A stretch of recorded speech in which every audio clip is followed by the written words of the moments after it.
Ya, selamat siang dan selamat datang di Perpustakaan Jakarta dan Pusat Data Sastra HB Yasin.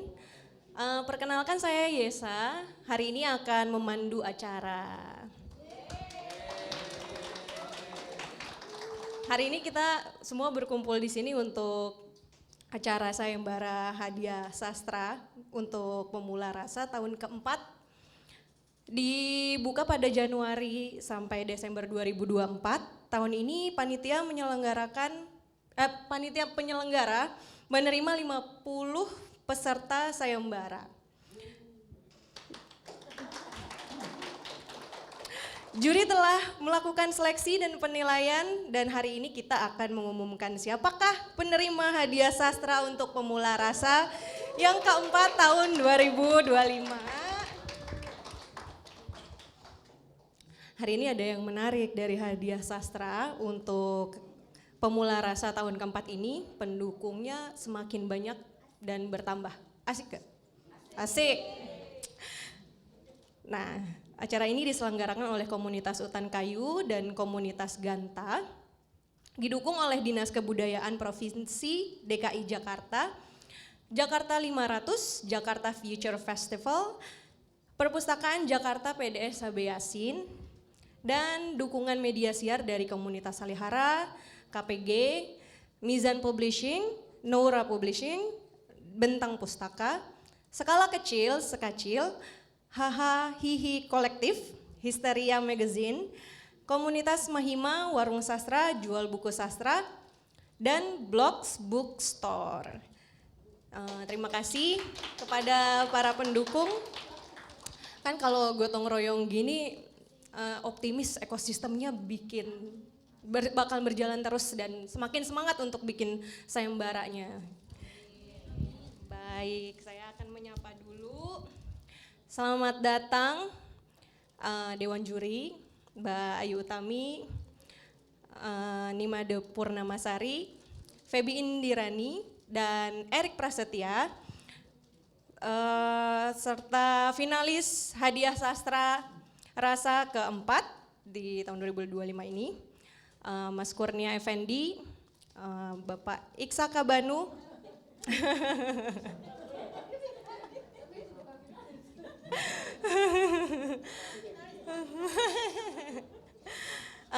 Bapak Hikmat Darmawan, serta Mas Hasan Afsani yang akan diminta kasih kata sambutan di depan. Jadi Yesa sambut Mas Hasan Aspahani, silakan maju ke depan.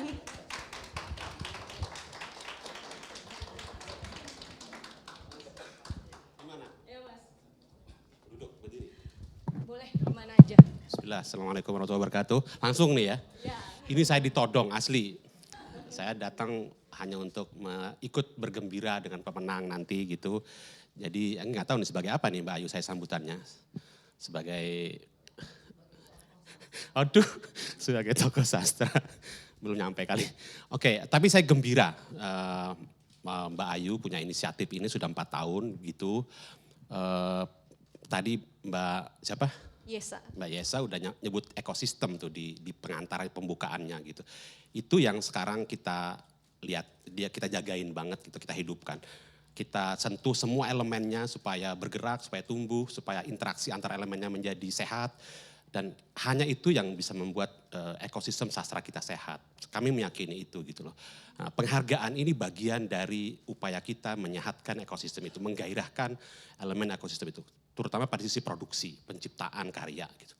Nah, setahu saya di Amerika itu ada penghargaan untuk pengarang yang umur 40 tahun belum bikin buku. Ada, serius ada. Supaya apa? Supaya membukukan karya gitu. Ada juga penghargaan untuk orang yang udah bikin buku pertama tapi setelah sekian tahun gak bikin buku kedua. Penghargaan untuk karya kedua ada, serius. Di Amerika ada, betapa seriusnya mereka mendorong penciptaan, menghadirkan karya untuk dinikmati, didistribusikan, untuk diapresiasi begitu. Ada penghargaan untuk terjemahan, biasa saja sebenarnya. Di kita juga pernah ada, sekarang tidak ada gitu. Nah, kemarin eh, pemerintah itu mencoba memulai ada namanya laboratorium penciptaan sastra dan laboratorium promosi sastra. Inisiatifnya dari kementerian baru kita, Kementerian Kebudayaan. Saya datang ke acara itu dan menyambutnya dengan gembira. Gitu. Itu bagian dari sama seperti ini, mendorong interaksi antar elemen dari ekosistem kita itu gitu loh. Eka bicara kemarin di sana, Eka Kurniawan, teman kita. Dia bilang, semua kebetulan. Kebetulan dia kenal dengan Ben Anderson, Indonesianis. Kebetulan Ben punya adik yang punya penerbit di London. Kebetulan dia punya kawan UGM yang bagus menerjemahkan. Karena itu bukunya 2 diterjemahkan. Kebetulan. Bayangkan kebetulan, jadi sastra kita itu mendunia karena kebetulan. Itu beneran Eka yang ngomong kemarin, mungkin di YouTube-nya ada tuh. Nah sekarang kayaknya karena ada kementerian baru, maka kebetulan-kebetulan itu pengen dibikin programnya. Mudah-mudahan, bayangkan kebetulan aja Eka bisa mendunia, bisa Friends Claus Award bersama Mbak Ayu Utami, menang Readers Club, masuk long listnya Man Booker Prize. Dan sekali lagi itu karena kebetulan. Gitu. Bayangkan kalau kemudian misalnya pemenang-pemenang penghargaan sastra Ayu Utami Rasa ini tidak kebetulan gitu. Kan ini bukan kebetulan, ini adalah sebuah kerja yang panjang, mengumpulin buku ada 50 tahun ini, ada penjurian, juri-juri bekerja membaca, ada pemilihan. Nanti kalau kemudian itu nanti orang tertarik membaca, lebih banyak yang membaca kan barangkali kebetulan Eka nggak perlu kita ulangi. Gitu. Mungkin nanti yang pemenang nggak tahu siapa nanti, apapun saya ucapin selamat dulu, bisa nanti juga terpromosikan, terjemahkan keluar. Sambutan saya makin lama makin ngaco, terima kasih. Tapi saya gembira ini dan terima kasih. Assalamualaikum warahmatullahi wabarakatuh. Terima kasih Mas Hasan. Oke, sekarang saya mau mengucapkan selamat kepada finalis hadiah untuk Pemula Rasa keempat tahun 2025. Ini akan disebutkan secara acak, bukan abjad. Yang pertama, Born and Everything Between, Ludira Lazuardi dari penerbit Gama Gatra. Finalis kedua, Iblis Tanah Suci, Arianto Adi Purwanto, Diva Press. Ibu dan Rahasia Besar, Aris Risma Sunarmas, Langgam Pustaka. Inyik Balang, Andre Septiawan, Kepustakaan Populer Gramedia. Kemarau di Sedanau, Asrorudin Zohini, Buana Sastra. Kronik Pembunuhan Selma, K.A. Sulhan, penerbit Basa Basi. Laut Elsa Putri Ermisah Syafril, Kolektif Radio Buku. Mates Alan TH, Kepustakaan Populer Gramedia. Mencari Sita di Hindia Belanda, Angelina Eni, Kepustakaan Populer Gramedia.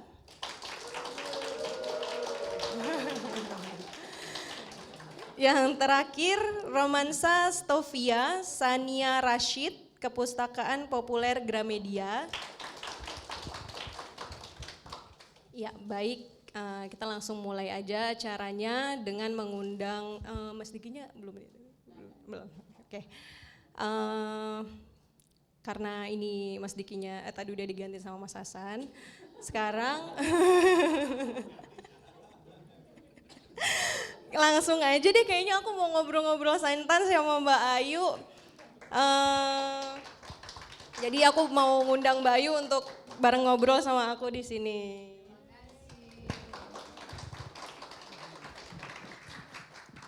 Oke, sebelum aku mulai ngobrol nih, jadi akan ada 5 orang yang boleh bertanya. Atau ya nanti ya saya yang langsung pilih, tunjuk aja.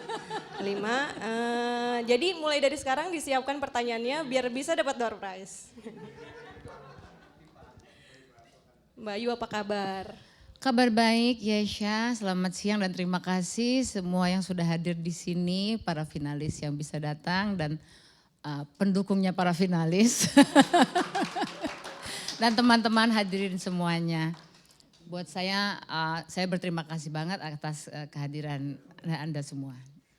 Oke. Juga Yesha dong. Iya, terima kasih. Mbak Yu langsung ngobrol aja ya soal si sayembara ini. Jadi mau tanya bagaimana proses penjurian tahun ini, Mbak? Penjurian tahun ini sebetulnya sama dengan 2 tahun yang lalu, meskipun kalau yang pertama sama kita tahu bahwa ini hadiah dimulai dari suatu inisiatif pribadi, tapi dalam perjalanan teman-teman mendukung, jadi saya berterima kasih banyak. Itu artinya teman-teman dan beberapa instansi cukup percaya dengan ikhtiar ini, jadi saya berterima kasih. Nah sejak yang hadiah sastra yang ketiga tahun lalu dan yang keempat tahun ini, tadinya sebelumnya jurinya cuma saya sendirian, tapi akhirnya kita jurinya ada 2 tahap, yaitu tahap pertama yaitu saya yang memilih ke 10 finalis. Kemudian tahap akhir juri ada 3 orang menentukan siapa urutan 1, 2, dan 3. Dan kali ini juri tahap terakhirnya adalah Nimade Purnamasari. Kita tahu ia seorang sastrawan, juga pegiat kesusastraan, dia juga seorang kritikus. Kemudian Feby Indirani juga seorang sastrawan, meskipun tidak terlalu banyak menulis kritik, tapi ada wakil pihak yang betul-betul di dunia sastra, biasanya kita pengen begitu. Dan yang ketiga adalah Erik Prasetya, yang meskipun diam-diam dia seorang pembaca sastra yang sangat tekun dan kritis dari zaman SD. Jadi kalau tanya kesusastraan Indonesia dari zaman Pujangga Baru dia tahu tuh. Iya, tapi artinya ada keberlangsungan. Kan barangkali juri-juri yang muda-muda nggak begitu ingat karya-karya yang lama, tapi Erik akan ingat. Jadi dia bisa melihat ada perkembangan apa. Begitu. Oke. Sekarang mau lanjut ke pertanyaan berikutnya. Kalau penjurian tahun-tahun sebelumnya 2022, 2023 dan 2024 tuh gimana, Mbak? Atau tadi udah sekaligus dijawab? Ya, kalau penjuriannya pada dasarnya begitu. Memang sebenarnya gini, waktu saya menjadi juri seorang diri, buat saya juga suatu kesempatan itu dari keterbatasan itu juga suatu kesempatan untuk bisa melihat bagaimana sih menemukan satu cara menilai suatu kritik sastra ya. Karena kita tahu ada banyak cara melakukan kritik sastra, biasanya yang sering disebut di dalam sejarah sastra Indonesia adalah perdebatan antara kritik model akademis sama kritik model pendekatan psikologis yang disebut oleh Arief Budiman sebagai Ganzait. Itu teorinya menarik, tapi itu cerita lain. Tapi kira-kira ada pertentangan antara model kritik macam apa yang harus dilakukan terhadap karya sastra. Tapi saya kira kita tahu bahwa kritik model akademis itu berlaku di dunia akademis ya. Ya boleh, karena kan biasanya para akademisi ini mau mempraktekkan satu teori. Jadi sebetulnya kepentingannya bukan pada karyanya sendiri, tetapi pada teorinya mau dipakai untuk melihat. Jadi ini aplikasi terhadap satu teori yang tetap berharga, bukan tidak berharga, tapi dia akan punya sifat-sifatnya sendiri yang mungkin tidak cocok sama kehidupan dunia sastra. Karena kepentingan dunia sastra adalah mencipta, bukan mempraktekkan teori. Terus yang satunya adalah pendekatan yang mencoba sastrawi. Arief Budiman, Gunawan Muhammad pada masa muda mereka, terutama Arief Budiman memperkenalkan Ganzait. Usahanya adalah menghasilkan satu kritik sastra yang juga suatu karya sastra. Ya. Nah, tapi ini dalam proses kadang-kadang juga masing-masing bisa bagus bisa jelek kalau menurut Ignaz Kleiden. Jadi dalam keterbatasan saya waktu itu menjadi juri sendiri, saya mencoba juga mengembangkan satu atau mempertanggungjawabkan satu metode untuk membaca karya sastra. Jadi yang dilakukan di dalam panitia dewan juri adalah bukan memadukan sih, karena kita tidak mau pakai teorinya, kami tidak mau pakai teori akademis ya, karena bukan untuk mempraktekkan satu teori pada karya sastra, tapi kami mau mempertanggungjawabkan satu penilaian. Jadi karena saya, Feby, Nimade, Erik, dan nanti juri-juri yang lain adalah orang yang terlibat di dalam dunia penciptaan, kita tahu bahwa suatu karya itu selalu separuh tidak sadar, tidak terencana. Jadi separuh intuisi itu besar sekali perannya. Jadi pembacaan pertama harus dilakukan juga secara intuitif. Artinya kita baca nggak pakai teori, nggak pakai apa-apa, nggak pakai pretensi apa-apa, jadi seperti kayak ngobrol sama orang aja. Karena kalau kita bukan agen asuransi kan kita nggak memprospek dia ya, atau agen-agen yang lain lah. Jadi kita seperti ngobrol sama seseorang tanpa ingin memprospek orang itu. Jadi nanti biasanya ketahuan, ada orang-orang yang menarik, ada yang tidak, ada yang berisi, ada yang kosong, ada yang giginya bersih, ada yang giginya kotor. Itu maksudnya kalau itu typonya banyak banget, itu namanya berjigong. Terus ada yang sibuk sama dirinya sendiri, ada yang sibuk atau penuh keterlibatan dengan isu-isu macam-macam lah, dan dari situ kita bisa melihat mana karya yang bagus, mana yang karya yang kurang secara intuitif. Nah setelah itu baru kita baca ulang dengan kesadaran lebih, termasuk juga dengan mengkritik diri kita sendiri kenapa kita menyukai satu karya lebih dari yang lain. Apakah itu hanya karena selera kita? Misalnya kita senangnya cerita politik gitu, sehingga kita tidak bisa menghargai cerita cinta, kecuali ada politiknya di situ. Jadi selera itu harus kita periksa juga. Nah jadi di pembacaan berikutnya adalah si juri memeriksa kembali, sekaligus memeriksa dirinya kenapa dia memilih satu dengan yang lain. Dan yang terakhir adalah sebetulnya dalam pembacaan itu juri mencoba melihat si karya itu sebetulnya sifatnya kayak apa. Karena sifat yang berbeda-beda ini akan menghasilkan pendekatan yang berbeda-beda. Dan kita sebagai juri mencoba melihat mutu karya itu berdasarkan sifat yang dipilih oleh karya itu sendiri. Jadi bukan dari kriteria atau teori dari luar. Melihat bagaimana kekuatan sebuah karya dari sifat karya itu. Gitu, jadi tidak selalu mudah tapi saya kira bisa dilakukan. Oke. Terus selama mengadakan sayembara ini ada tantangan khusus nggak Mbak yang Mbak Ayu rasain? Ada lah. Boleh di-spill. Ya, nggak semua orang mau membantu. Nggak semua pihak mau membantu. Karena itu saya berterima kasih sebanyak-banyaknya pada pihak-pihak yang membantu. Ya nggak mau membantu kan juga nggak apa-apa, mungkin mereka sibuk sekali barangkali untuk urusan lain. Tapi gitu, itu saya kira salah satu tantangan bagi semua inisiatif. Tapi saya mungkin sekali lagi mengingatkan bahwa Indonesia itu tidak kekurangan inisiatif sebenarnya. Cuma nggak selalu inisiatif itu disambut oleh orang yang punya kekuasaan.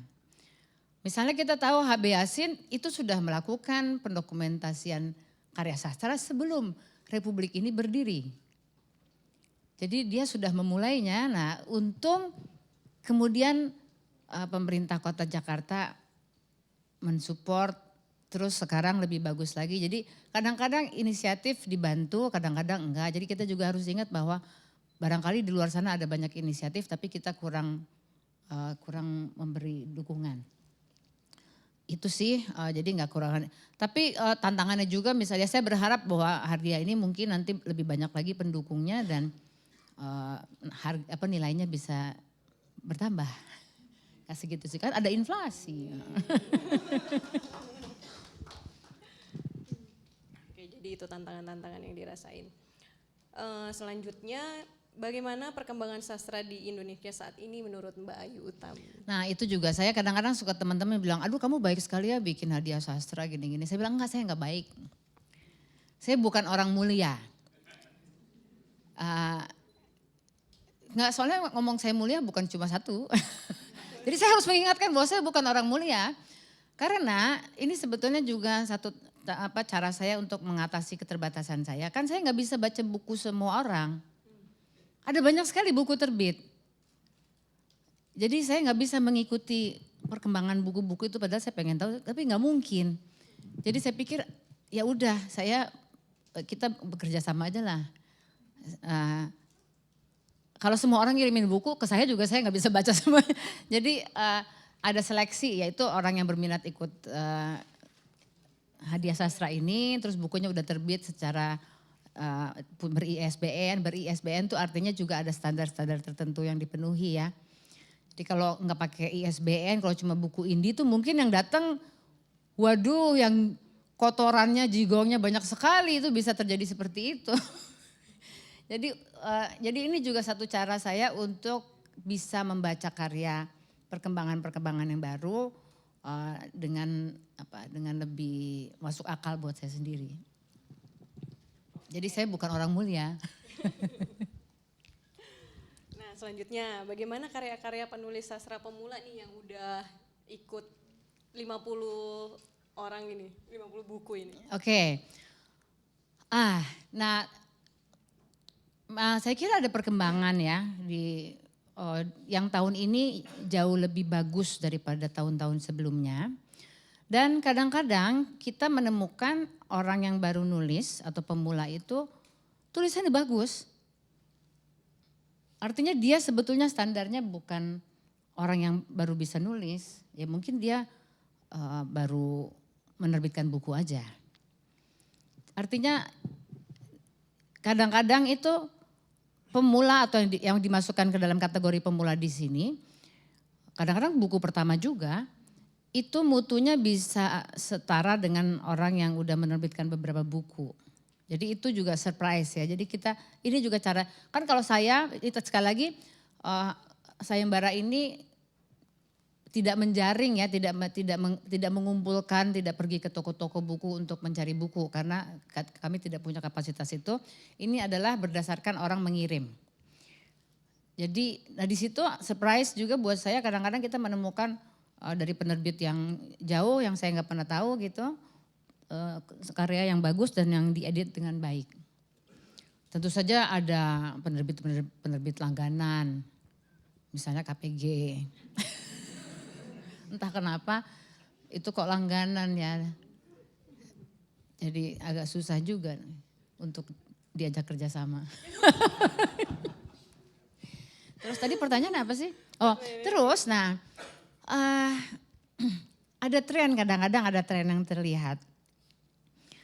Di tahun kedua itu hadiah tahun 2023 itu tren pertama dan kedua, tahun pertama dan kedua itu tahun berapa, 2022, 2023 ya.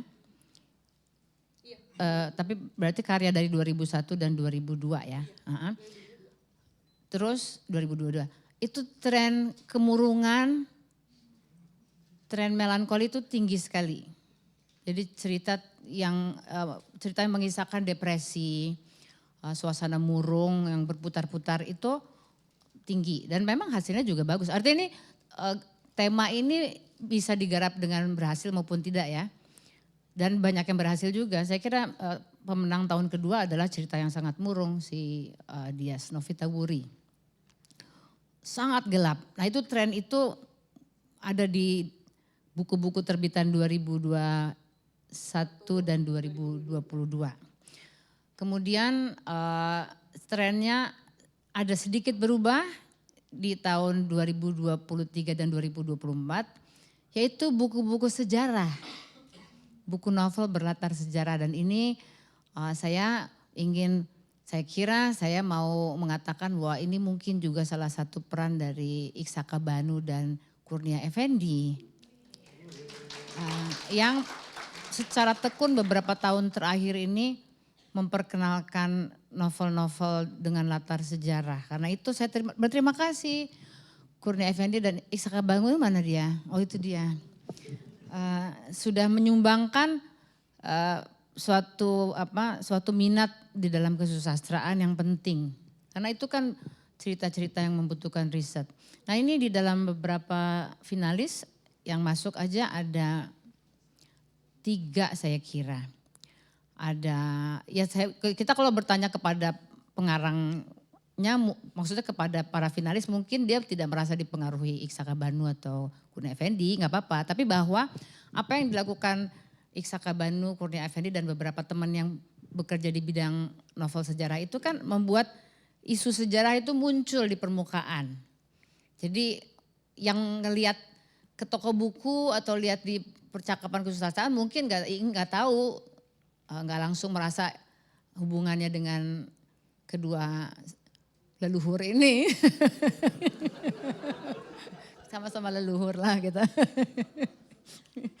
Ya, tapi sebetulnya jasa mereka untuk mengangkat novel-novel sejarah ke permukaan selama beberapa tahun belakangan ini besar. Jadi tepuk tangan untuk paling tidak yang hadir di sini, Iksaka Banu dan Kurnia Effendi. Ya di finalis tuh saya kira ada Mathes dari Alan TH, ada Mencari Sita di Hindia Belanda dari Angelina Eni. Kok gak ada tepuk tangan padahal soalnya dia supporternya banyak. Dan ada Romansa Stovia dari Sania Rashid yang entah bagaimana ketiga-tiganya diterbitkan oleh KPG. Tapi juga ada tren yang selalu muncul yaitu tren cerita dengan latar lokal yang kental, yang kuat. Nah ini sebetulnya selalu muncul dari zaman dulu. Jadi kalau dulu dari zaman dulu sebetulnya ada perdebatan mengenai sastra dan kedaerahan gitu ya. Dari zaman dulu banget. Nah ini sebetulnya tren yang tetap ada terus di dalam kesusastraan Indonesia. Yang mungkin kita bisa baca bahwa suatu identitas atau persoalan atau bahasa yang berhubungan dengan kedaerahan itu tetap merupakan suatu minat dan suatu persoalan yang disadari oleh kita semua dan oleh sastrawannya juga. Di sini misalnya nanti kita akan mendengarkan pembacaan ya. Di sini misalnya ada Kemarau di Sedanau. Saya jadi lupa, ya, namanya susah saya. Nah ini nih. Maaf ya. Asrorudin. Panggilannya siapa Mas? Asro. Mas Asrorudin. Betul ya? Itu terus ada Laut dari namanya juga panjang dan susah. Harus baca. Elsa Putri Ermisyah Syafril. Itu juga salah satu yang mengangkat ke lokalan. Ada beberapa, tapi nanti kita akan mendengarkan beberapa pembacaan mengenai tren yang muncul pada tahun ini. Terus tentu saja saya kira Inyi Balang ya, itu juga sangat mengangkat kelokalan Minangkabau. Pertanyaan terakhir dari Yesa, mengapa sayembara sastra tuh penting Mbak? Sayembara sastra penting itu mungkin bisa ditanyakan kepada teman, tapi kalau buat saya sendiri akhirnya itu berhubungan dengan jawaban kenapa sastra itu penting. Ya saya kira sastra itu pentingnya dia tidak langsung berguna pada kehidupan kita, tapi dia berguna untuk memelihara cara kita berpikir. Enggak, jadi mungkin yang bersastra, yang nulis sastra mah mungkin pengen seneng-seneng aja, sebagian pengen berekspresi aja. Jadi mereka nggak mikir yang aku menyumbangkan sesuatu pada masyarakat, nggak harus. Jadi sastra itu pertama adalah bagian dari kegembiraan kita. Sama seperti orang suka nyanyi, kita suka berekspresi, kita suka nulis, ya senang aja. Nah tapi sebetulnya ini kan senang terus dia dikompetisikan atau orang ada persaingan mengenai yang mana yang bagus, ada kritik mengenai yang bagus. Nah di sini kan orang belajar menilai mana yang bagus. Tentu saja penilaiannya akan selalu dinegosiasikan ya. Tapi ini akan menyelamatkan kita dari penggunaan pikiran atau bahasa untuk hal-hal yang buruk. Misalnya penipuan, hoax, pikiran dogmatis. Jadi diam-diam nih dengan kita bermain-main, kita senang terus kita mencoba menapis bagaimana caranya yang paling bagus kayak apa sih? Yang bagus kayak apa sih? Itu aja udah pertanyaan yang penting. Supaya nanti menghasilkan perdebatan yang penting supaya nggak terjadi tuh puisi atau kata-kata hanya digunakan untuk memalsukan sejarah atau menyihir orang dengan dogma-dogma jargon-jargon politik maupun agama sehingga orang bisa digunakan ya. Jadi sebetulnya dia tidak langsung tapi dia penting banget dan karena itu di dunia pun ada hadiah sastra banyak, ada hadiah Nobel untuk kesusastraan. Itu menunjukkan bahwa ini penting meskipun nggak langsung. Terima kasih Mbak Ayu. Sekarang yang tadi Yesa bilang 5 orang, nggak ada yang nunjuk. Oh ada, langsung. Silakan Mas. Padahal aku mau nunjuk loh. Udah ada 4 langsung. Oh iya oke. Udah ada 4 ya Syah. Udah ada 4 tuh banyak juga. Jadi boleh 10 boleh ya? Ya. Jangan. Capek dong. Daripada ditunjuk ya saya Richard ya. Dan biar dapat door prize.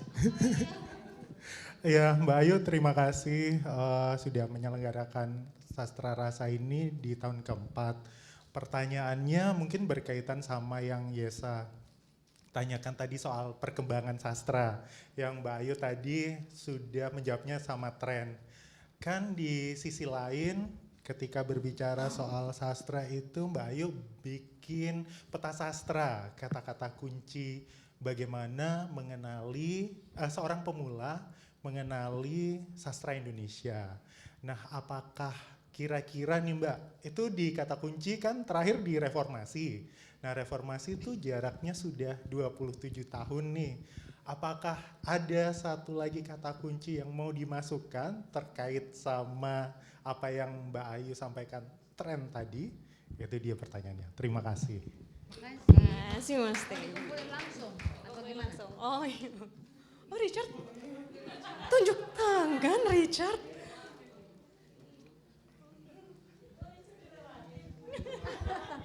Udah sambutan nanya lagi.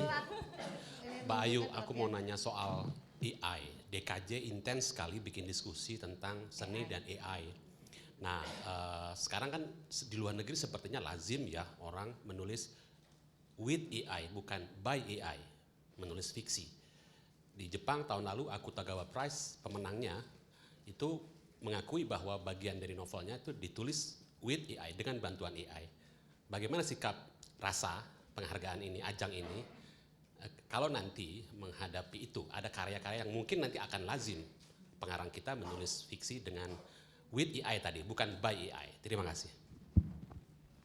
Terima kasih. Halo.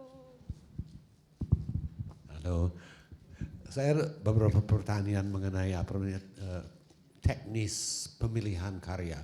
Apakah di luar misalnya kekuatan bahasa dan unsur sastrawi menjadi faktor dalam pemilihan misalnya gender dan lain sebagainya. Dan apakah diusahakan supaya para juri tidak, maksudnya kalau para anggota juri kenal seorang penulis, apakah harus ya mengundurkan diri dari pemilihan atau gimana? Mundur semua nanti.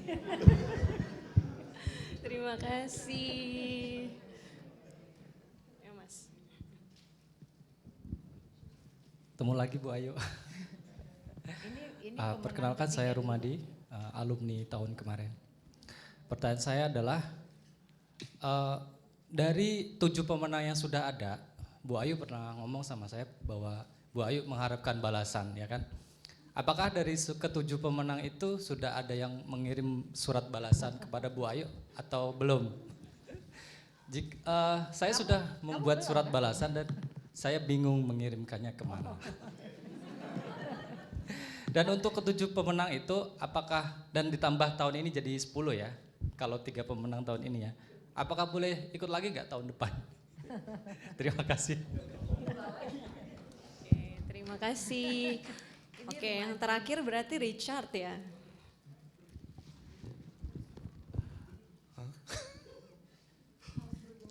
Iya, tadi kan Bayu sempat ceritain ya di proses penanggung-jawaban ini ada 2 proses seleksi lah. Pertama Bayu, yang kedua dengan juri yang lainnya.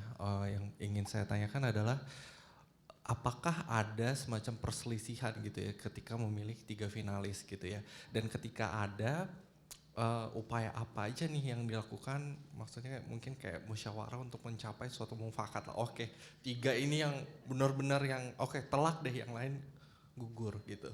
Itu sih yang pengen saya tahu. Terima kasih. Terima kasih. Terima kasih, langsung aku jawab aja ya. Yasha masih ingat nggak pertanyaan? Ingat, kan dicatat. Semoga saya ingat. Saya jawab urutan aja. Stebi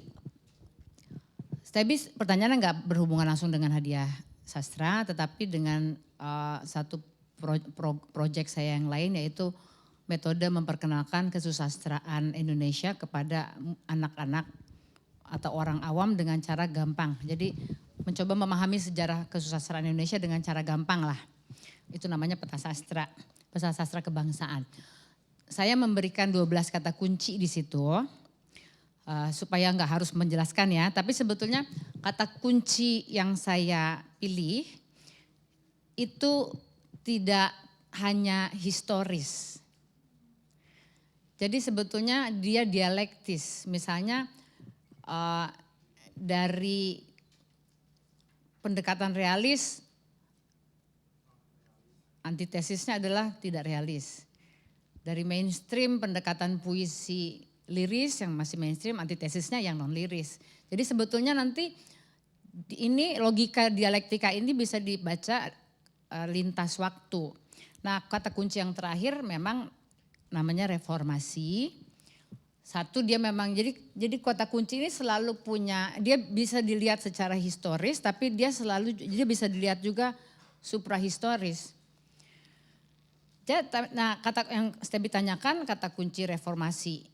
Dia pada peristiwa bisa mengacu pada peristiwa reformasi, tapi sebetulnya secara dialektika, secara perkembangan dinamik adalah bahwa setiap kita akan selalu membutuhkan suatu momen reformasi diri atau mengubah diri. Itu kenapa 12 kata kunci itu bayangan saya sebetulnya cukup, karena dialektika cukup gitu. Tapi kalau ini diajarkan ke murid kan sebetulnya ada juga ini, ada kesempatan. Kamu merasa perlu kata kunci enggak? Coba kamu bikin sendiri. Coba kamu nilai sendiri. Jadi sebetulnya dipersilakan. Sekali lagi ini metode saya yang lain ya. Memperkenalkan itu dengan kata kunci. Kata kunci itu juga bisa dikurangi jumlahnya. Jadi jangan melihatnya sebagai suatu aturan yang baku. Ini seyogyanya adalah sebuah inspirasi. Jadi sebuah struktur yang terbuka yang bisa kamu bongkar pasang. Gitu ya, tapi ya udah saya nggak punya waktu untuk menerangkan ini kepada seluruh hadirin yang lain, nanti bingung. Terus pertanyaan kedua dari Mas Hasan dulu ya. Pertanyaan bagus sekali mengenai AI. Saya kira kita semua harus menerima bahwa AI adalah bagian dari hidup kita. Kita bertanya pada AI itu udah with AI ya. Maksudnya kita menanyakan suatu, kan dulu zaman saya nulis risetnya harus, wah susah banget. Mau nulis Prabu Muli, nggak punya duit ke Prabu Muli. Ya hanya bisa dengan wawancara, bahan-bahan masih dikit banget. Nah sekarang ini semua dimudahkan oleh ya Google pertama kali, tapi kemudian oleh AI juga. Jadi saya kira AI itu tidak bisa ditolak. Sebenarnya nanti ke depan, jadi sebenarnya kita juga melihat sebetulnya hadiah sastra itu apa sih? Apa hadiah sastra itu? Apakah kita masih betul-betul mengharapkan suatu yang otentik? Padahal sebetulnya juga ada peran editor di situ. Sejak zaman belum ada teknologi di elektronik pun udah ada peran editor di situ. Jadi sebetulnya sebuah karya itu dinisbatkan pada seorang pengarang, tapi sebetulnya kita harus tahu bahwa ada yang lain yang terlibat yang tidak pernah disebut, yang tidak tersebut namanya. Jadi mungkin ini adalah satu cara bahwa ya udah kita memang tidak pernah boleh mengglorifikasi apapun. Karena glorifikasi itu selalu melupakan yang tidak tersebut namanya. Nah, jadi sebetulnya, nah tapi apakah terus kita nggak bisa bikin kompetisi? Bisa, karena toh kita bekerja dengan AI, kita masih bisa selalu memperdebatkan mana yang lebih bagus daripada yang lain dan kenapa. Dan nanti juga di sini mungkin kita tahu juga bahwa perdebatan tuh kadang-kadang deadlock atau kadang-kadang nggak mencapai mufakat, itu ya bagian dari proses yang tetap berharga. Sekali lagi untuk apa?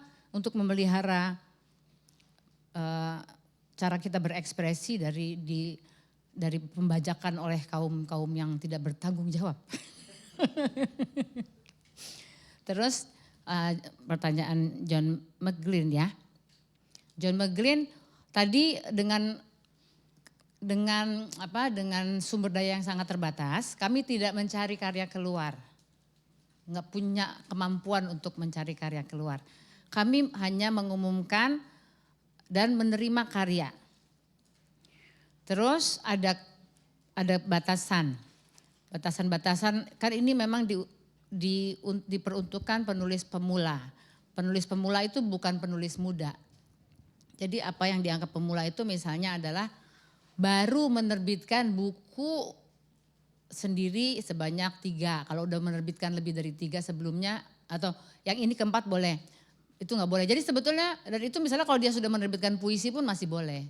Jadi sebetulnya Gunawan Muhammad tuh bisa ikut. Novel dia tuh bisa ikut harusnya.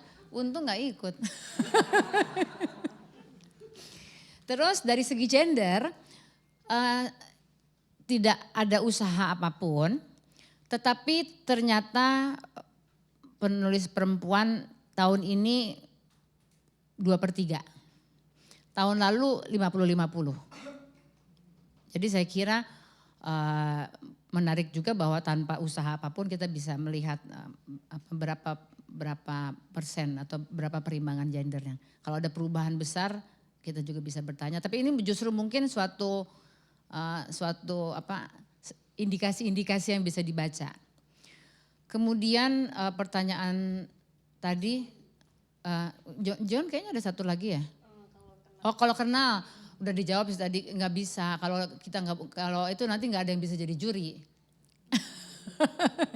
Jadi ya memang kan saya misalnya nggak mungkin dong. Saya kan banyak yang saya kenal. Apalagi tadinya ini diperuntukkan untuk murid-murid saya sebenarnya. Kan saya kenal murid-murid saya. Maksud saya nggak boleh menilai mereka. Jadi kita usnuzon lah ya bahwa kita masih bisa bersikap. Jadi kita bersangka baik bahwa kita masih bisa bersikap cukup objektif. Nah justru di sini menurut saya penjurian ini apalagi berangkat dari tadinya cuma saya sendiri ya. Justru kita mencoba memperjuangkan bahwa kita tuh bisa subjektif. Subjektif tuh tidak dengan sendirinya jelek. Subjektif tuh bisa bertanggung jawab. Kira-kira begitu. Kan saya baru ketemu juga sebetulnya ada teori filsafat yang membenarkan ini, tapi nggak usah pakai teori ya. Kita tanpa teori juga udah mempraktekkan kan, nah, jadi nggak usah pakai teori. Gitu. Terus pertanyaan Rumadi, oke. Rumadi kan kamu dulu ngirimin buku. ke alamat tertentu. Kenapa nggak kamu kirimkan surat itu ke alamat tertentu juga? Jadi gini, saya baru dengar bahwa Sasti Gotama itu pemenang di tahun yang pertama untuk bukunya Mengapa Tuhan Menciptakan Kucing Hitam. Buku itu katanya akan dicetak ulang, buku Mengapa Tuhan Menciptakan Kucing Hitam, dan dia akan memasukkan surat saya dan balasannya di epilog buku itu. Jadi paling tidak udah ada satu yang menulis surat balik, dan kalau kamu menulis surat kepada saya kirimkanlah. Dan kita kan ada di Instagram, kok kamu nggak nanya di Instagram, nanyanya malah di sini. Saya nggak bisa ngasih alamat pribadi saya di sini. Oke, jadi silakan nanti dikirimkan. Jadi ini mungkin teman-teman di sini tahu bahwa bagian yang paling menyenangkan buat saya adalah menulis surat kepada para pemenang. Cita-citanya dulu semua finalisnya mau saya kirimin surat, tapi ternyata waktunya nggak cukup. Belum sempat, mungkin kalau masih bisa dilaksanakan, tapi nggak tahu lah. Jadi kirim ya Rumadi ya, makasih. Nah yang itu kayaknya sih kalau udah menang nggak boleh ikut lagi. Kan udah bukan pemula. Kamu ikut nanti kamu ikutnya udah kelas itu dong. Kusala Sastra Katulistiwa dong. Oke, selanjutnya Richard. Oh, Richard ada pertentangan juri tapi tidak boleh diceritakan di sini.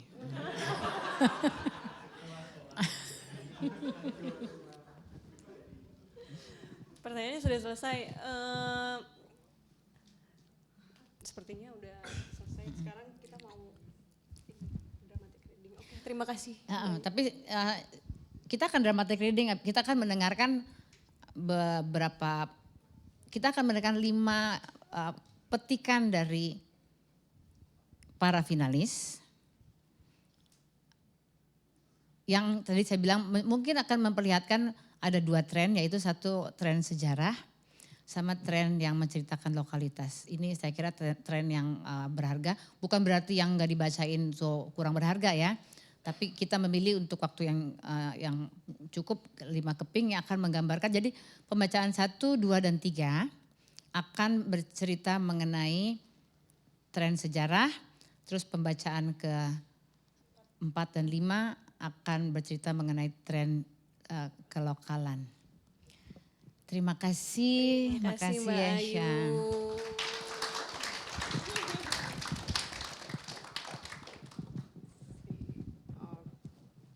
Oke. Mari kita lanjutkan. Jadi sekarang akan ada pembacaan dramatik dari Mas Ronald Lisan dan KIP. KIP akan membacakan petikan 5 karya finalis. Sekarang waktu dan tempatnya dipersilakan.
Mates, Alan TH.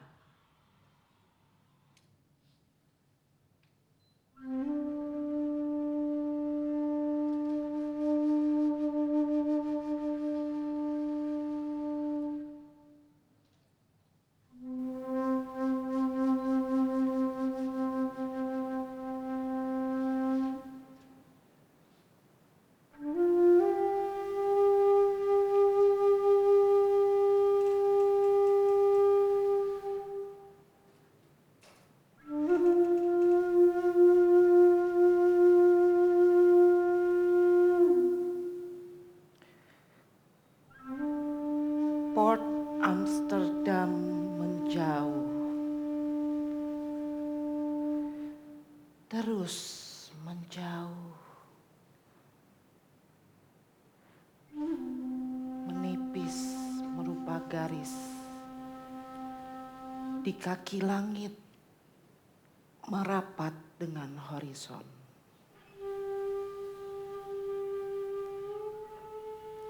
Lalu hilang dari pandangan Mates dan Ellen.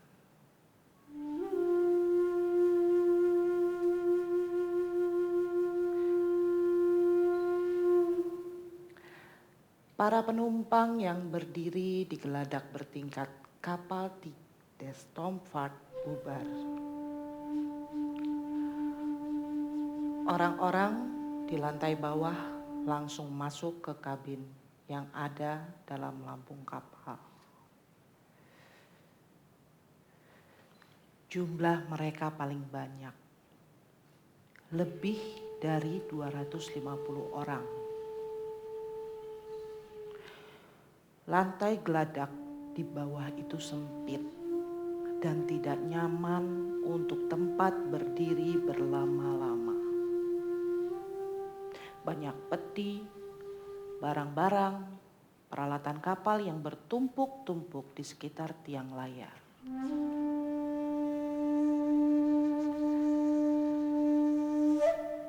De Stomford memang kapal uap, tapi masih dipasangi 2 tiang layar. Layar-layar itu disiapkan untuk berjaga-jaga jika ada masalah mesin atau kehabisan bahan bakar.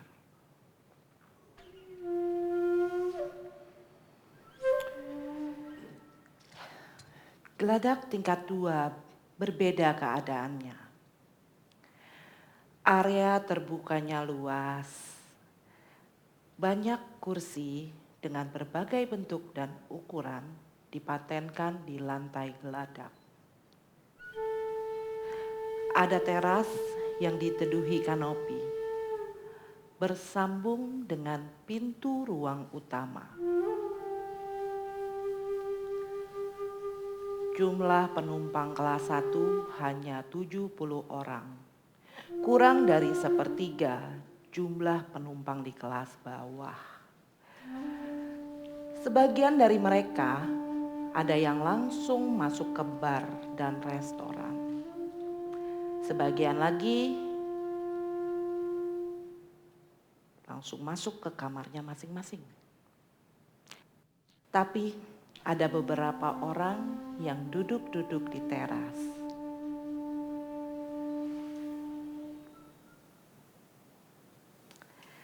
Mates dan Ellen tidak segera beranjak.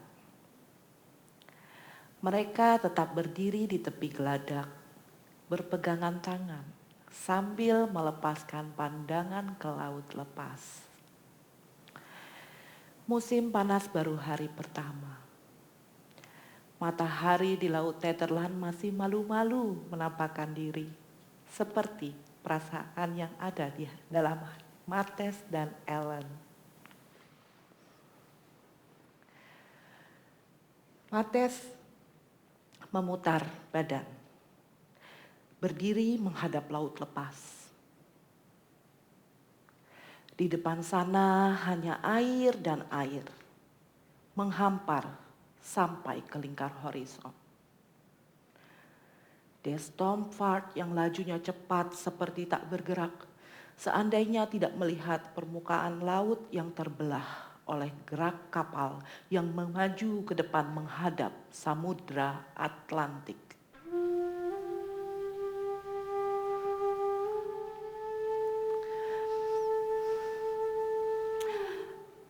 Mates menengadah ke langit. Seharusnya sudah tidak ada lagi awan yang menghalangi matahari. Tapi nyatanya masih ada gumpalan awan hitam yang berarak di atas sana. Ia tak punya pengetahuan akan perilaku alam. Namun, pergantian cuaca di daratan Maryland mungkin tidak berlaku di tengah laut ini, pikir Mates.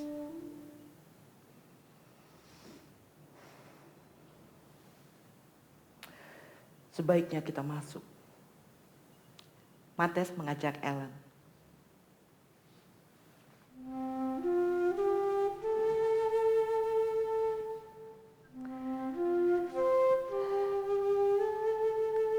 Kamar itu luas.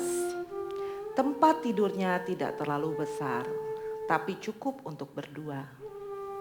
Meja kerja dengan 2 kursi. Sofa dengan meja rendah. Lemari yang efisien, koper-koper dan beberapa peti barang tergeletak di lantai. Ellen membongkar koper, mengeluarkan isinya untuk dipindahkan ke dalam lemari. Sebuah map menarik perhatian Mates. Ia mengambilnya, membaca apa yang tertulis di situ. Pemberitahuan pengangkatan sebagai perwakilan Lembaga Alkitab Belanda. Sebuah penugasan yang akan membawa dia berpetualang di Hindia.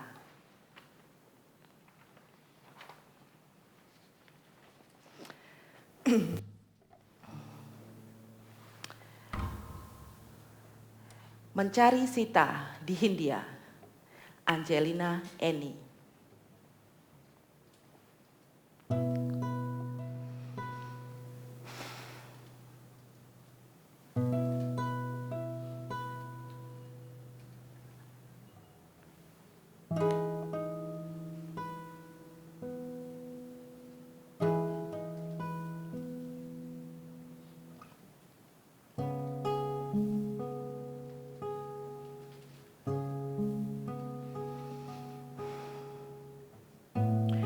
Matahari setinggi tiang membakar kulitku.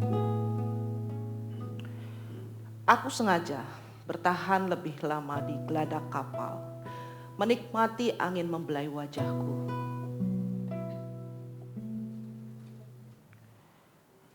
Langit sudah berganti menjadi cerah sejak kami meninggalkan Tanjung Harapan 5 hari yang lalu.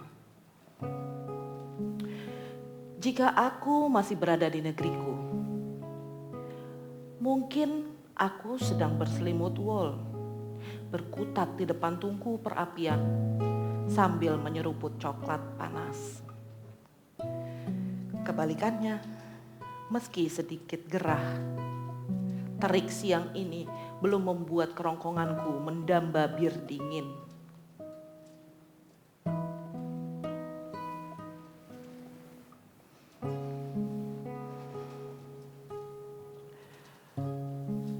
Makan siang sudah dihidangkan Tuan Achterbeek. Seorang awak kap restoran melongokkan kepala dari balik pintu geladak. Apron putihnya melambai-lambai seperti bendera merah, putih, biru di ujung tiang. Aku tersenyum. Terima kasih. Sebentar lagi. Ia mengangguk dan masuk kembali. Pelayanan di kapal ini sangatlah prima. Meski aku tidak punya pembanding. Karena ini pelayaran pertamaku. Aku cukup puas dengan apa yang KPM sediakan. Sebagai perusahaan pelayaran yang masih muda, ia cukup cepat melakukan ekspansi, membuat rute-rute tambahan, menyediakan kapal-kapal baru, SS Ultramarine ini salah satunya. Meski tak sebesar kapal uap lain dengan 10.000 ton, telah kubuktikan sendiri bagaimana Ultramarine mengatasi badai di tengah Tanjung Harapan.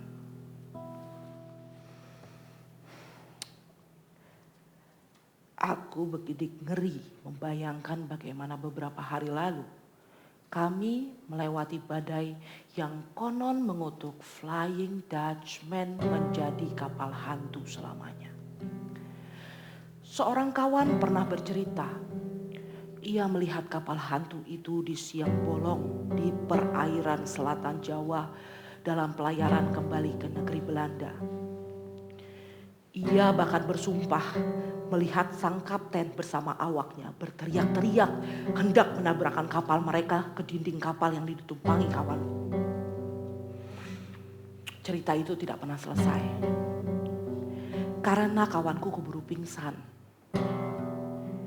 Ia mengalami demam tinggi selama 5 hari dan percaya ia ikut dikutuk bersama Flying Dutchman.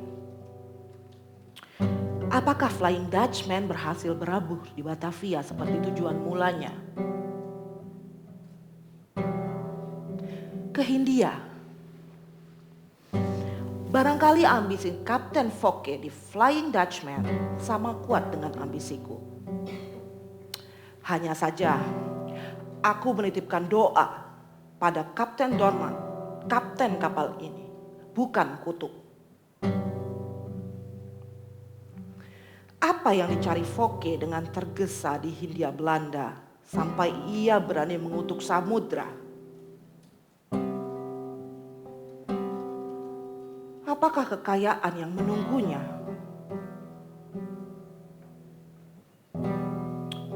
Atau seorang perempuan seperti misiku?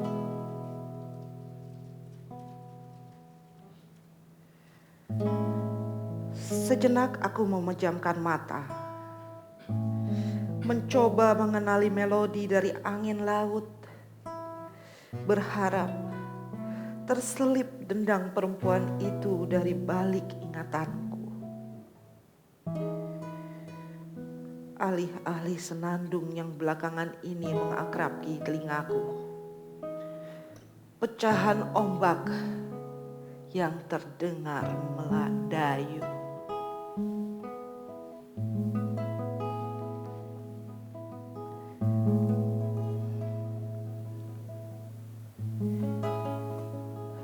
Secercah air menjilat jemariku yang menggamit pagar buritan.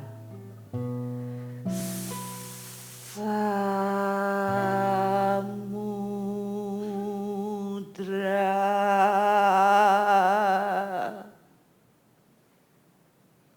Moya. Sebuah suara parau membuka mataku. Seorang lelaki tua berdiri di sisiku. Kulitnya yang coklat tampak terbiasa dengan terik matahari. Sepertinya ia lelaki Hindia yang bisa berbahasa Belanda.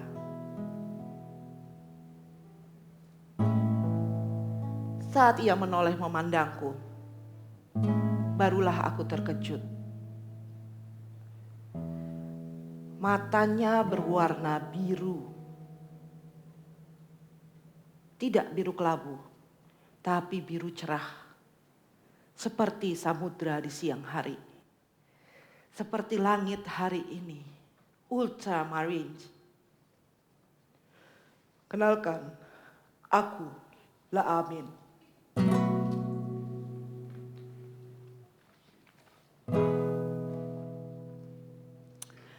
Romansa Stovia, Sanya Rashid.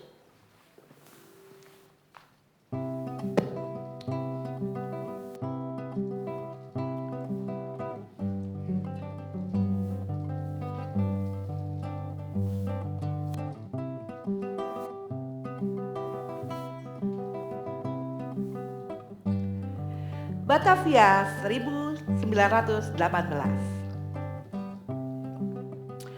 Untuk pertama kalinya, aku menginjakan kaki di depan gedung megah, menatap tembok-tembok putih memanjang ke kanan dan ke kiri, meski hatiku sebelumnya masyghul dan nyaris hancur lebur. Aku berdiri tepat di tengahnya, di hadapan pintu gerbang yang terbuka dan sangat tinggi berbentuk setengah lingkaran. Kubayangkan, jika gedung ini tidak berpenghuni, pasti begitu angkuh dan dingin. Namun keramaian halayak menghapus kesan dingin itu. Pagi setengah siang ini ramai, banyak bendi dan beberapa mobil mewah mengantar orang-orang di pelataran parkir.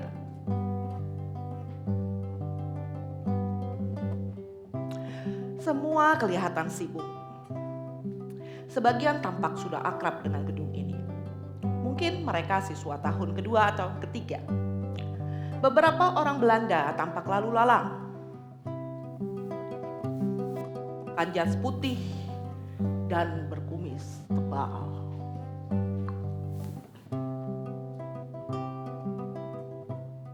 Hari itu adalah hari pertama aku menjadi murid Stovia, School of Leiding van Inlandse Artsen, atau sekolah dokter yang awalnya bernama Sekolah Dokter Jawa. Perjalananku di sekolah kedokteran ini telah dipersiapkan dengan matang oleh orang tuaku.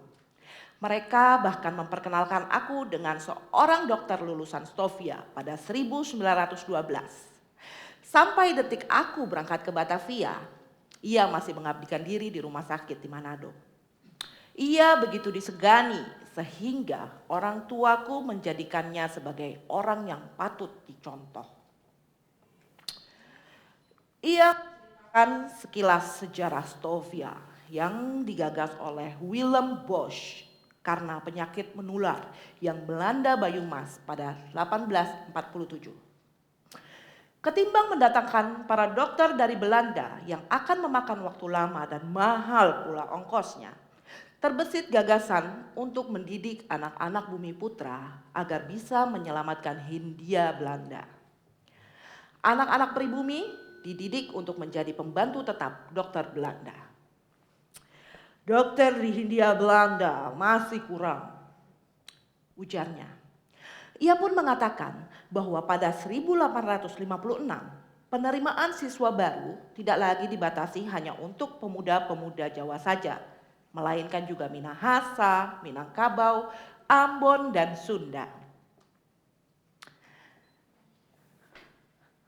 Maka aku, Jansen Maramis dari Manado, berangkat ke Batavia.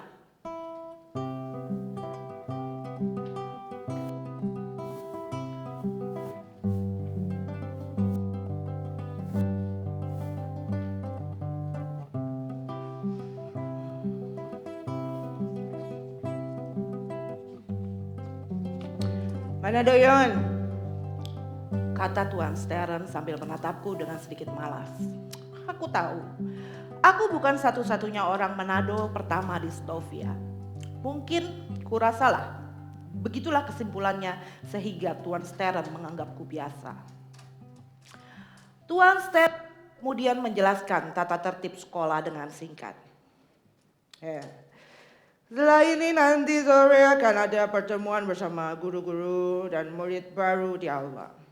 Kalian lihat tadi gedung di tengah kebun itu? Di sana nanti setelah pukul 3 sore. Ini kunci lemarimu dan ini nomor ranjangmu. Ingat, jangan sampai hilang. Kunci itu atau kalian akan terkena biaya ganti.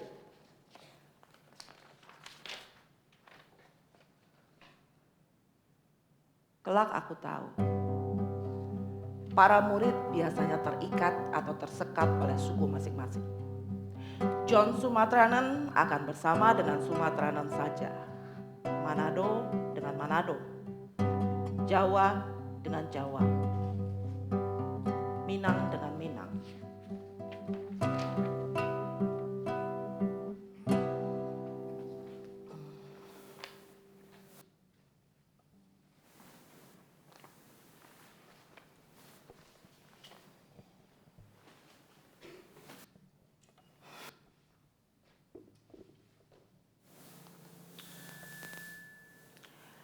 Laut, Elsa Putri Emirsah Syafril.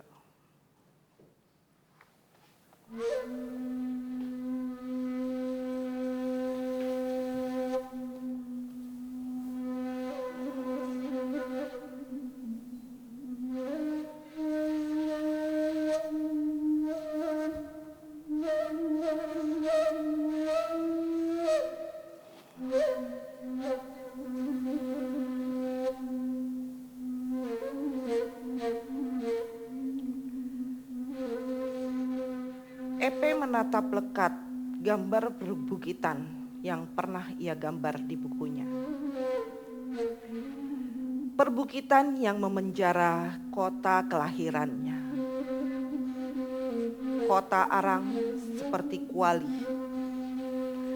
Di antara dua kelok sebelum dan sesudah hamparan. Kota dengan julukan Eropa di tengah Sumatera semasa kompeni. Kota yang menyimpan kisah pedih.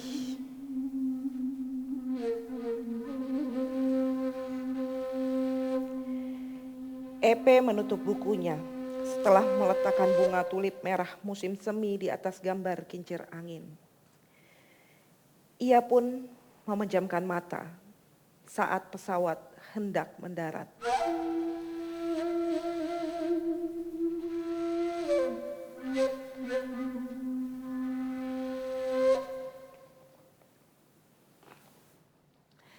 Sampai kita Gaek menggoyangkan tubuh EP yang tertidur selama perjalanan.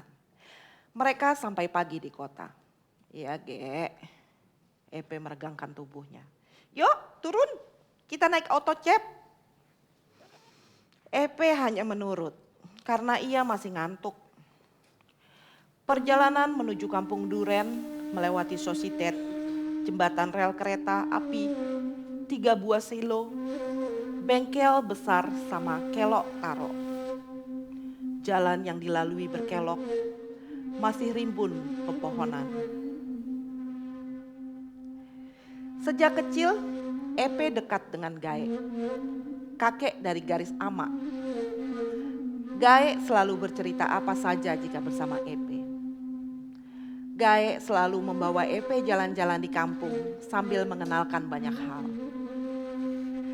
Menurut cerita ama ke EP, Gaek punya pikiran terbuka, berbeda dari banyak orang tua di Kampung Duren. Ama yang perempuan, ia bolehkan kuliah, meski Gaek hanya sampai kelas 4 sekolah rakyat atau setingkat SD. Gaek menolak perjodohan ama sama anak pisang, anak dari saudara laki-laki tertua Andung Aji, ibu dari ama. Gaek dulu juru tulis kesayangan Meneer Belanda. Karena Gaek cerdas, Gaek suka membaca dan menulis. Gambarnya bagus-bagus. Meneer Belanda tuh datang sama ibunya yang orang Italia. Ibunya adalah bagian dari Mondinas, petani perempuan yang menanam sama memelihara padi di Lembah Po, Italia Utara. Ama bercerita panjang sebelum EP dijemput Gaek. Meskipun EP tidak begitu paham dengan beberapa cerita ama. Namun, yang paling EP suka adalah sebutan Gaek sebagai Mak Gindo Bante Jawi. Mak Gindo, pembantai atau penjaga sapi. EP pun dikenal karena nama Gaek. Itu sebabnya ia mengangguk saat ama memintanya ikut Gaek buat melanjutkan SD di kampung. Ama sibuk mengurus pindah ke Duri dari Solo. Ia mendampingi Apa yang bekerja di Caltex Duri.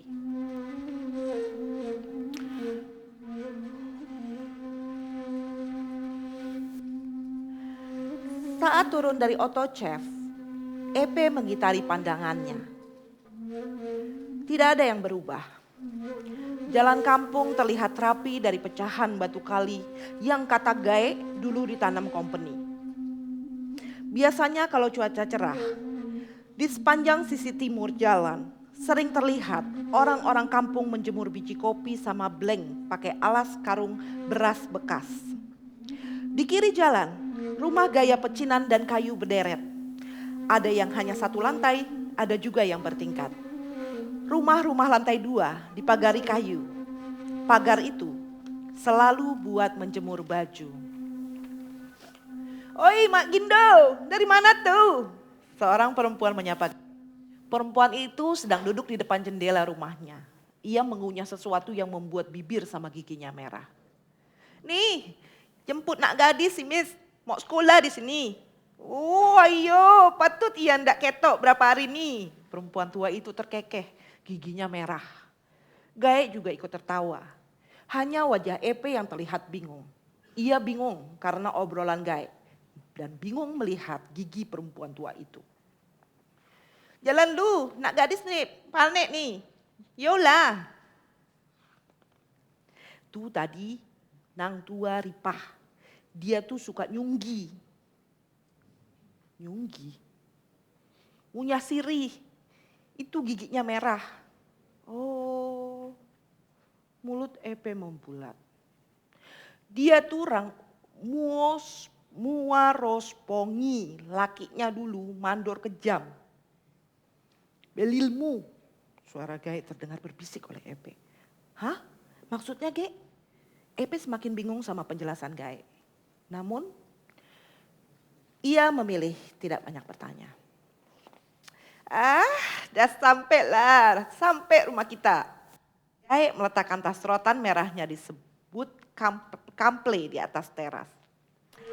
Rumah Gaek semi permanen, berukuran 10 kali 6 meter di deretan pecinan Kampung Duren. Bagian bawah rumah berdinding bata tanpa semen. Bagian atasnya berdinding tripleks dengan cat kuning pudar. Ada beberapa jendela nako di tengahnya. Jendela dengan barisan kaca yang dapat dibuka jadi ventilasi. Rumah berpagar rimbun bunga melati itu memiliki bentuk tripleks bercoklat usang. "Masuklah, mandi, habis itu tidur. Tik lohor kayak bangunin." Ia bergegas masuk. Ruangan rumah terdiri dari 3 kamar berukuran 2 kali 3 meter. Setiap ruang disekat tripleks. Kamar depan sebelah kiri pintu masuk adalah kamar utama. Kamar buat anak perempuan pertama yang sudah menikah jika balik kampung. Kamar depan di sisi kanan pintu masuk digunakan sebagai kamar pengantin saat anak perempuan ada yang menikah. Jika tidak, biasanya digunakan sebagai kamar tamu atau kamar andung aji. Kamar di belakang kamar utama adalah kamar Gaek. Tempat Gaek dulu bekerja, membaca sama menulis juga menggambar. Sejak Gaek pensiun, kamar itu menjadi tempat stok dagangan Gaek sekaligus tempat Gaek beristirahat.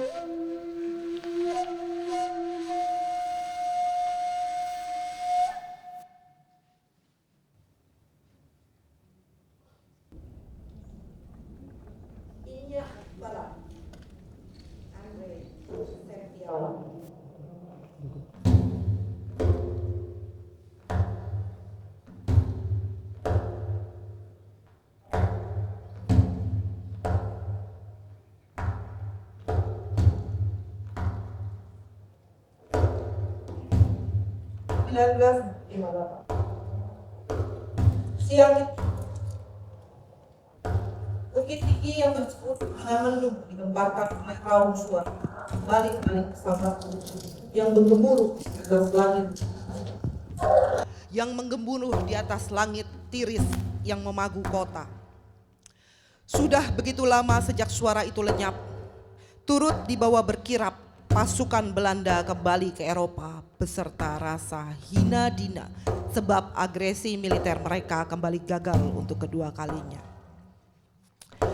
Namun hari itu, suara itu datang kembali bagai guyur hujan di terik matahari. Bagi mereka yang hatinya telah tanak oleh berbagai macam adu domba dan propaganda penjajahan, kehadiran pesawat itu kembali membawa kecamuk badai kecemasan yang berangsur-angsur tengah coba mereka enyahkan dari memori masa muda mereka yang penuh petunang kematian. Tetapi itu tidak berlaku bagi kanak-kanak yang lahir selepas proklamasi kemerdekaan. Ganasnya kisah-kisah perang pada masa itu kini sekedar menjadi dongeng pengantar tidur mereka belaka. Itulah mengapa kehadiran pesawat itu umpama hiburan dadakan yang tidaklah saban hari mereka dapatkan. Itu terjadi menimpa Mangkutak.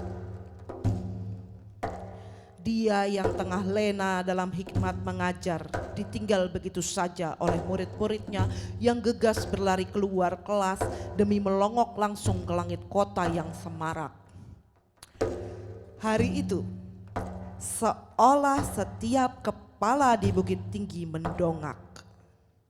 Jalan-jalan dipenuhi orang-orang yang disekap keheranan dengan pertanyaan-pertanyaan yang butuh segera diberi jawaban. Pertanda apa gerangan?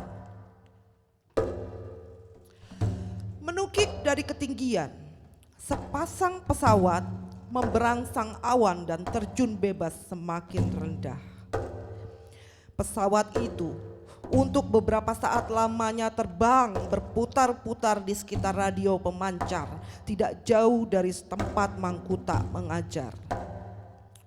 Melihat itu, murid-murid semakin menggila serupa itik di buku kakan kandang, menerabas dan berkejaran. Mereka tak ambil peduli pada matahari ganas yang mampu menggelakkan ubun-ubun kepala mereka yang masih lunak. Di jalanan itu mereka hondoh posoh sembari bertepuk tangan dan bersorak-sorak riang mengumandangkan slogan usang yang hakikatnya sama sekali tidak mereka mengerti.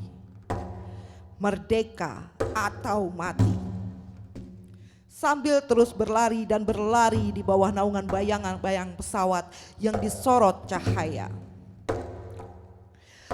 Belum habis lagi riuh tepuk tangan murid-murid sekolah tadi.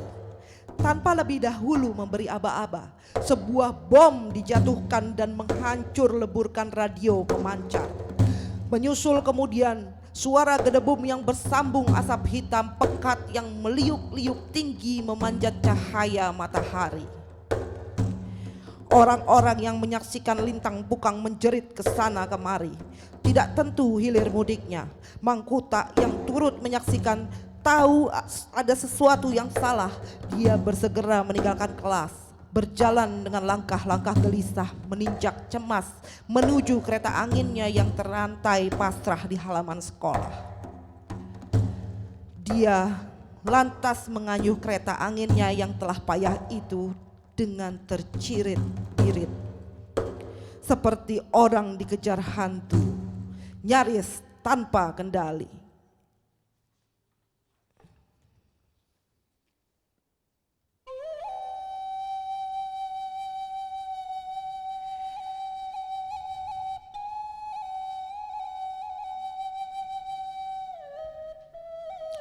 (1998). Hitung-hitungannya dia sudah kelewat Bangka. Sungguh ibarat buah apel yang terlampau matang, luruh dari dahan, jatuh menghantam tanah dan mulai busuk digerogoti cacing-cacing. Namun zahirnya masihlah tampak serupa ikan segar yang baru dibawa keluar dari mesin pendingin. Seolah-olah selama ini dia taat mengkonsumsi kamper dan rajin mabuk formalin. Memang telah datang kepadanya utusan-utusan malaikat maut. Rambut yang pudar menipis, kulit yang kendur, mata yang padam dan kaki yang uzur. Namun tak kunjung didengarnya suara murai bersipicing-picing dan juga belumlah tampak tanda-tanda sang malaikat maut sendiri akan hadir.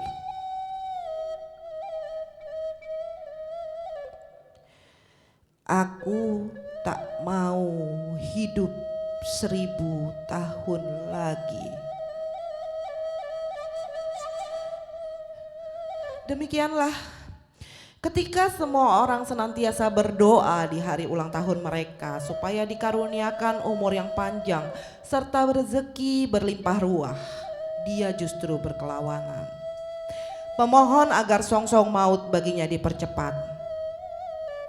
Dia pernah mendengar kisah para nabi dan orang-orang suci yang biasa hidup nyaris abadi dan penuh keberkahan.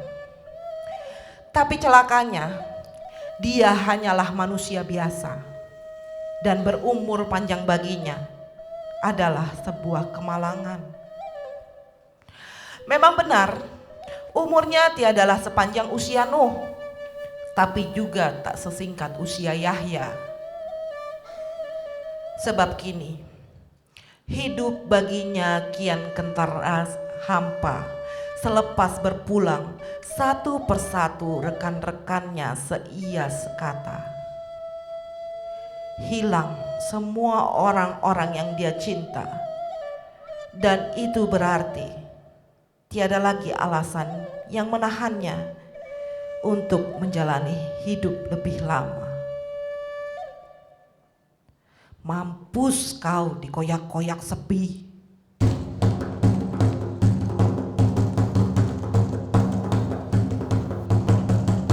Mampus kau dikoyak-koyak sepi.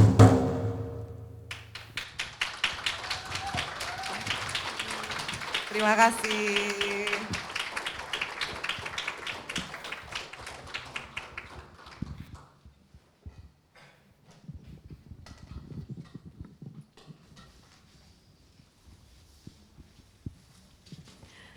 Nah, itu dia tadi dramatic reading 5 petikan karya finalis kolaborasi KIP dan Mas Ronald. Keren banget gak? Sekarang kita udah ada di puncak acara di mana waktunya untuk mengumumkan siapa yang menang sayembara hadiah sastra keempat. Saya mengundang kembali Mbak Ayu Utami bersama juri lainnya, Nimade Purnamasari, Feby Indirani, dan Erik Prasetya untuk memberikan laporan juri dan mengumumkan siapa penerima hadiah sastra rasa tahun 2025. Silakan Mbak Ayu. Mic-nya boleh tetap di sini. Oke. Terima kasih. Sebelum saya kira teman-teman akan membacakan nanti pas siapa pemenangnya. Tapi sebelumnya saya bacakan sedikit surat pertanggungjawaban juri, tapi sedikit aja.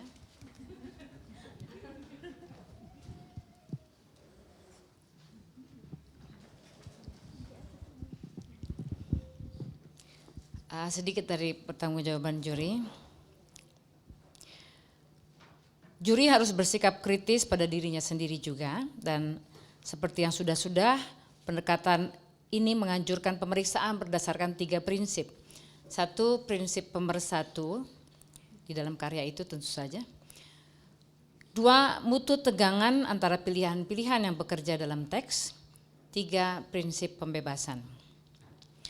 Tahun ini tadi kita mendengar sebetulnya bahwa karya-karya ini punya kekuatannya sendiri-sendiri.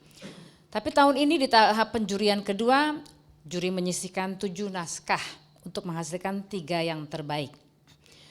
Pada 7 yang tereliminir itu, beberapa karya sekalipun ditulis dengan cukup baik, tapi tidak menonjol dalam tawaran bentuk yang baru atau solid. Tidak juga menawarkan pendalaman tema. 4 lainnya menawarkan bahan riset yang sangat berharga, bahkan kadang mengagumkan, tetapi ada beberapa persoalan yang timbul, ada beberapa lubang dalam detail sehingga kewajaran yang merupakan tuntutan dari cerita realis jadi terganggu, atau terlalu sibuk dengan data-data sehingga mengabaikan komunikasi dan jalan cerita. Maka 3 judul menonjol di antara yang lain. Toh, di tahap penjurian ini, manakala juri harus menentukan urutan pemenang, perdebatan bisa saja mencapai jalan buntu seperti hampir terjadi pada tahun ini. 3 karya terbaik kali ini punya kekuatan internalnya masing-masing yang sekaligus membawa risikonya masing-masing. Ini harus diterima dengan pengandaian bahwa karya yang kuat sebenarnya mengandung dorongan-dorongan dan pilihan-pilihan yang berisiko. Tapi keberanian meniti tali sangat berharga. Karya yang mengutamakan kebulatan metafiksi mengambil risiko menjadi solipsis. Karya yang mengutamakan melankoli dan puisi mengambil risiko tidak berkembangnya plot atau karakter. Karya yang mengutamakan bentangan sejarah dalam bentuk realisme magis mengambil risiko ketidakwajaran dan keselintasan. Juri pun merasa bahwa ketiga karya ini adalah binatang yang berbeda-beda, yang sulit diperbandingkan satu sama lain. Toh juri harus memilih pemenang. Bukankah itu adalah tujuan langsung atau jangka pendek dari sayembara ini? Maka saya undang ketiga juri yang lain untuk menjadi saksi dan membacakan, maksud Erik menjadi saksi. Feby dan Made. Jadi akhirnya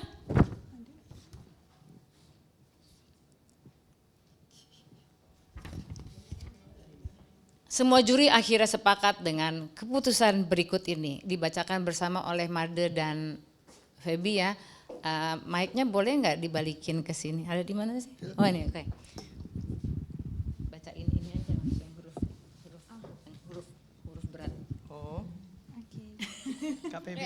Kayak nyanyi bareng-bareng. Vokal grup. Biar yang cantik-cantik aja. Ya, ayo.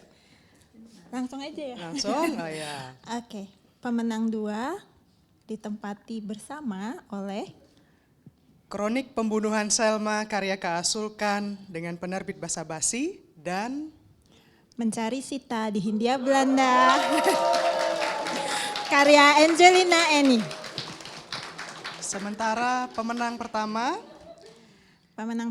adalah Inyi Balang karya Andre Septiawan. Penerbit Kepustakaan Populer Gramedia. Sudah.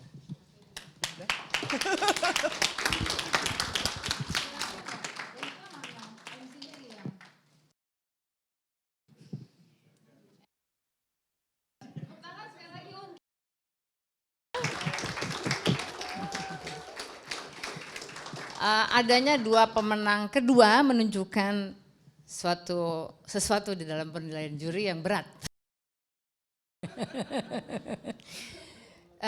Saya kira saya kembalikan kepada MC, tapi saya kira MC akan memanggil finalis dan pemenang. Ada yang datang nggak pemenangnya? Ada dong.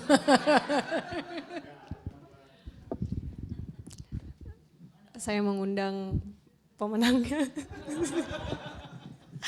Kayak ini maju. Terus atau wakilnya?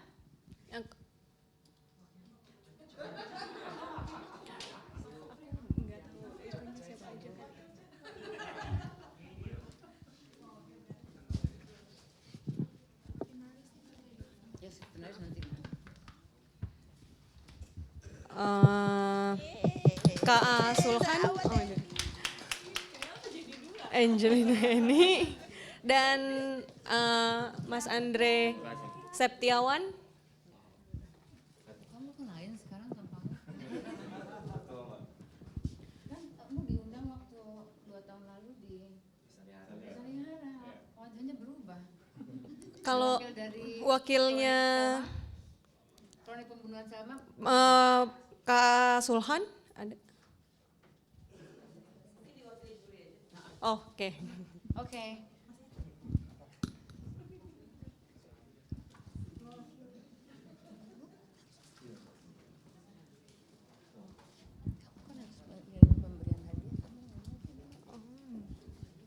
Ya. Pemenang 1. Satu. Pemenang 1 Inyik Balang karya Andre Septiawan. Yang oke, sekarang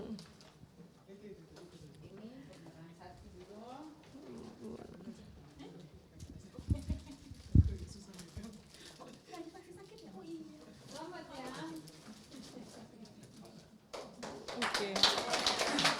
Selanjutnya pemenang 2 Mencari Sita di Hindia Belanda karya Angelina Eni. Yang si Feby Indirani.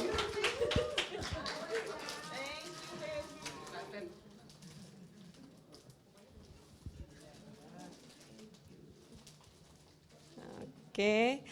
Pemenang 2 yang lainnya Kronik Pembunuhan Selma karya K.A. Sulhan yang akan diwakilkan oleh Kan nggak ada wakilnya sama sekali ya.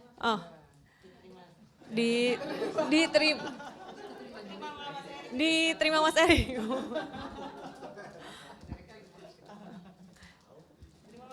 Diterima maju. Diterima juri, oke. Yang ngasih juri kepada juri. Oke, selamat Kak ini. Selamat Mas Andre. Dari KPG. Ini juga dari KPG.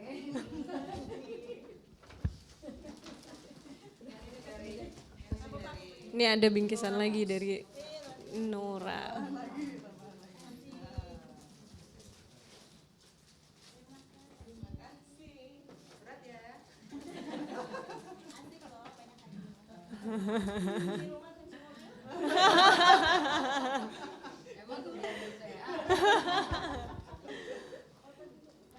Foto dulu. Sama juri semua dong.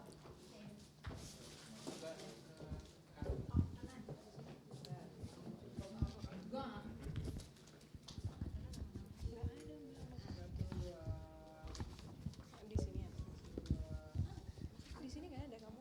Makanya aku begini. Oke, sekarang Yesa mau juga panggilkan 7 finalis lainnya atau perwakilannya. Sini aja lah, Mbak. Sini aja deh. Di sini aja. Ini ya. Pada Ludira Lazuardi. Kemudian Arianto Adi Purwanto. Atau perwakilannya mungkin ya. Aris Risma Sunarmas.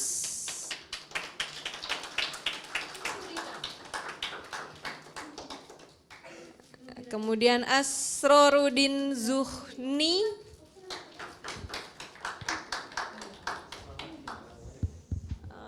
Selanjutnya Elsa Putri Ermisah Syafril.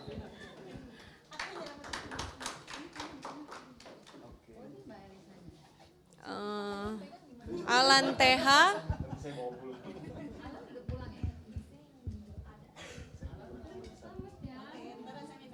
Alan Teha.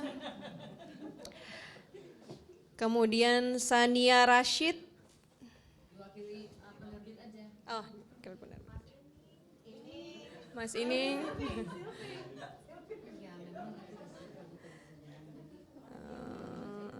Elsa Putri tadi udah, Alan Teha udah, Angelina. Mas ini. Ini mewakili Alan Teha. Kalau Sania Rashid, ini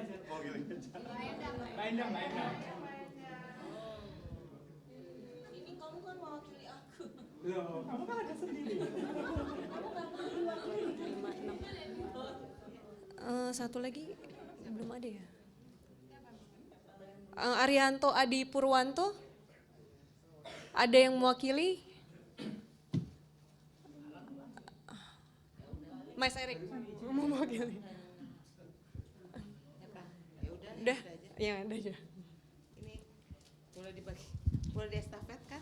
Boleh diestafetkan? Ini Elsa Putri Ermisah Syafril.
foto bersama dulu ya.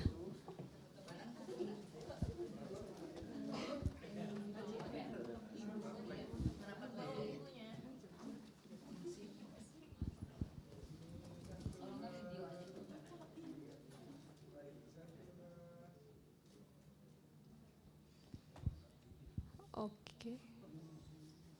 Oke, terima kasih. Selamat kepada pemenang dan finalis. Boleh.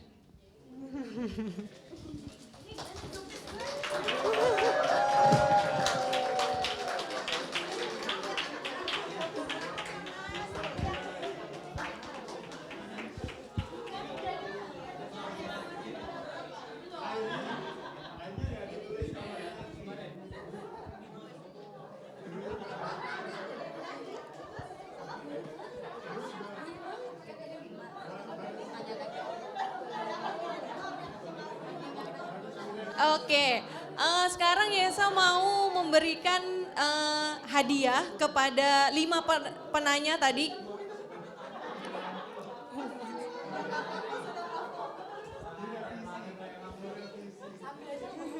Oke, sekarang berarti kepada Kak Stebi, Mas Hasan Aspahani, terus Mr. John, sama Mas Rumadi, terus Richard. Udah nih, depan aja kan, biar foto. Yang tadi nanya, yang udah disebutin boleh tolong ke depan gak ya? Saya mau ngasih door prize nih. Oh ya. Richard belum kelihatan nih. Sama Mas Hasan, udah nggak ada ya? Udah nggak ada ya? Oke, mau difoto katanya Chat. Langsung bagiin aja.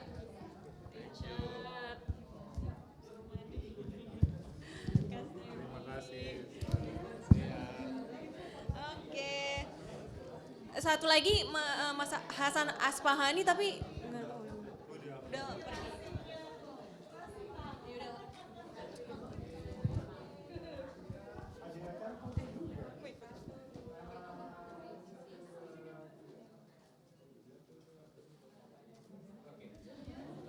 Nah, di sini masih ada 6 lagi. Berarti Yesa mau bagi-bagiin hadiah tapi mau kasih pertanyaan. Nggak boleh nanya, Yesa yang kasih pertanyaan.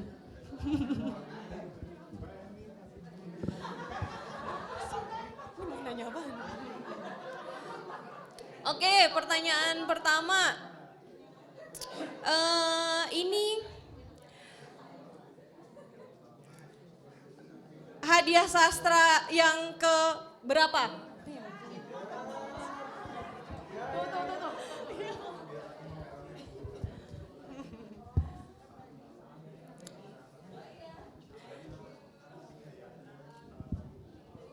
Yang ke berapa, Bu? Yang keempat. Iya, benar. Terima kasih.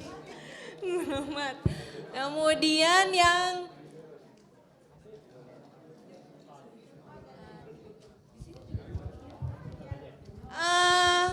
sebutkan 3 juri hadiah sastra yang keempat.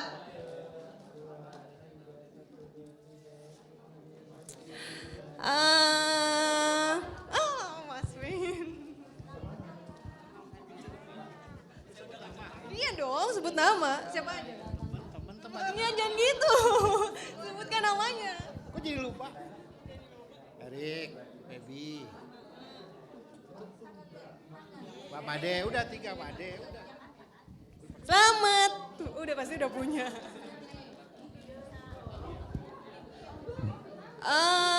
Salah satu pemenang 2 sebutin. Mbak Eni.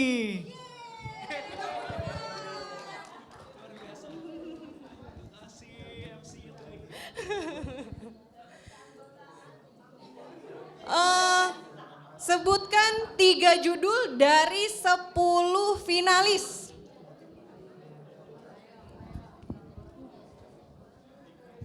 Kauman Sastovia, born, die, and everything between in Nyik Balang.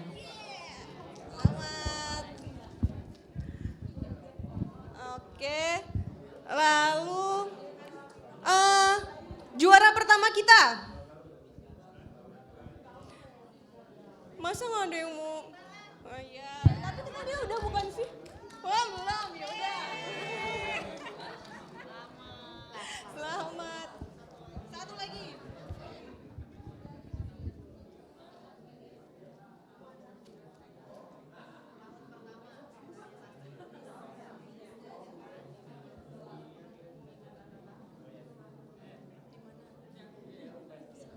Oh, di mana diselenggarakannya hadiah sastra tahun ketiga?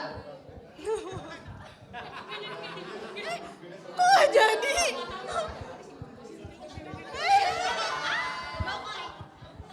Di ABS-in ya. Di foto dulu. Terima kasih. Baiklah, sekali lagi selamat kepada pemenang.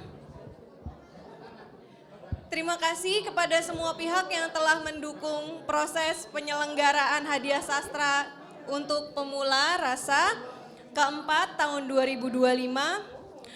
Dinas Kebudayaan Provinsi DKI Jakarta, Jakarta 500, Jakarta Future Festival, Perpustakaan Jakarta PDS HB Yasin, Komunitas Salihara, KPG, Mizan Publishing, Nora Publishing, Bentang Pustaka, Skala Kecil, Haha Hihi Kolektif, Histeria Magazine, Komunitas Mahima, Warung Sastra, Jual Buku Sastra, dan Blogs Bookstore.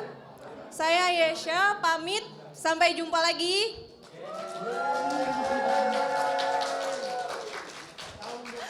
Tahun depan. Sampai jumpa lagi tahun depan.